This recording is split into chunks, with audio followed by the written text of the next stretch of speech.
And hello YouTube, this is Thomas Judge back once again with another YouTube reading guide series. Today is the 8th video of a series of 10 videos walking through the often overlooked annual events published by DC throughout the 90s. To create this reading guide series, I've read the roughly 200 comic issues that are every single DC annual published in the 90s up to and including the millennium.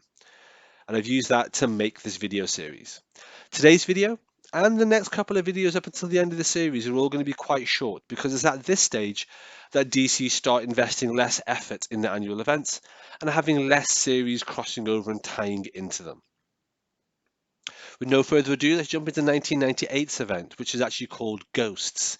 Now, it's worth noting a really interesting thing here. For the first time in several years, we now have actually a single event. It's not tied together by a theme or some kind of motif. It's actually a single tied together event, much like the early ones that we covered when we talked about Armageddon 2001, Bloodlines, Eclipso, the ones I didn't read basically. But those were all single events. Well, this one I have read because I've read everything from 1994 onwards, and for this one, it's a single event called Ghosts. Now, the premise is that various heroes are fighting against or being haunted by figures who they know who have died throughout their careers. Let's jump into it because what it actually involves is 8 issues, 7 of which are all set pretty much at the same time. So the 7 that are set at the same time are Aquaman, number 4. This is written by Peter David. We then have Batman Annual 22. So this revolves around the Azrael armor from the Nightfall arc. We have Flash Annual 11. This involves the whole Flash family. We have Green Lantern Annual 7. This stars Kyle Rayner, not the recently returned Hal Jordan.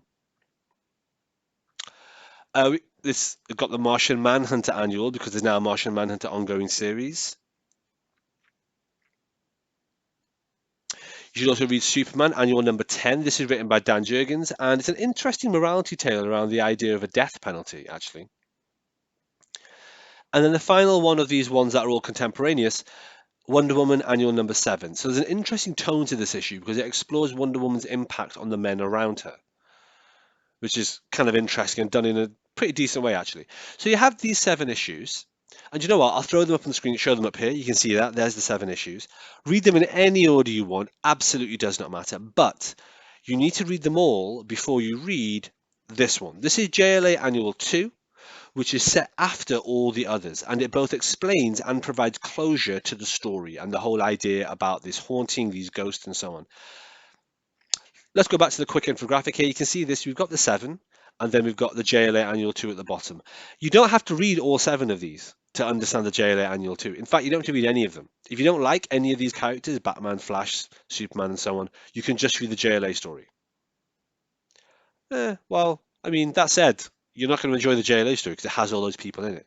But if, for example, you're a fan of Aquaman and you're a fan of Flash and you're a fan of Martian Manhunter, you can just read those 3 issues and then read the JLA story. That'll be fine. Like I say, the first 7 are all individual, self-contained, happen at the same time, and they all feed into the JLA story, which is the only one that kind of provides closure and explanation for what's going on here. All right, short, sweet, and snappy, but I'm not keen just to kind of span out my YouTube videos for the sake of an ad generating algorithm that I don't use. So yeah, hope you enjoyed it. Hope it was useful. All right, thanks for watching, everybody. As always, please like, comment, subscribe. As always, please follow me on Twitter at I am Thomas Judge, where I will post a daily review of whatever comics I've been reading. You can get an idea of what I'm up to on the channel. And as always, please support the channel by heading over to Amazon.com and checking out my prose novel about superheroes. It's a completely original piece of work.